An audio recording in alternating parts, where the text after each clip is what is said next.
असेल, जीवनामध्ये आनंदी राहायचं असेल तर कोणाशी स्पर्धा करू नका.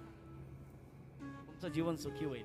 आणि आपण सगळे दुखी, आपल्याजवळ पैसे नाही म्हणून दुखी नाही आहेत, आपल्याजवळ खायला काही नाहीये म्हणून दुखी नाही आहेत, आपल्याजवळ गाड्या घोड्या नाही आहेत म्हणून आपण दुखी नाही आहेत, आपल्याला मुलं बाळ नाही आहेत म्हणून आपण दुखी नाही आहेत, संसारामध्ये कोणत्याही प्रकारची कमी आहे म्हणून आपण दुखी आहोत असं नाही की माझ्यापेक्षा दुसऱ्याकडे जास्त आहे आणि त्याच्याशी आपण स्पर्धा करतो आणि त्या स्पर्धेमुळे आपण दुखी आहे. दुसरं दुखी व्हायचं काही कारण नाही. स्पर्धा सोडा, आपोआप सुखी व्हाल.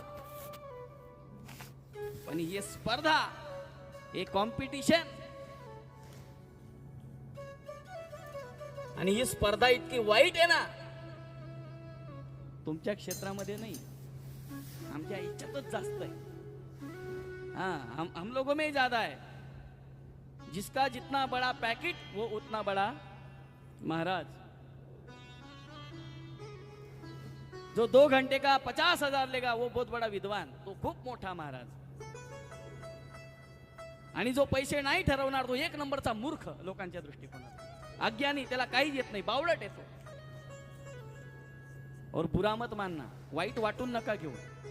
जर हा सगळा प्रकार होत असेल ना तर याला कारणीभूत ऐकणारे लोक आहे, श्रोते लोक आहे, त्यांना चॉईसेस आहेत.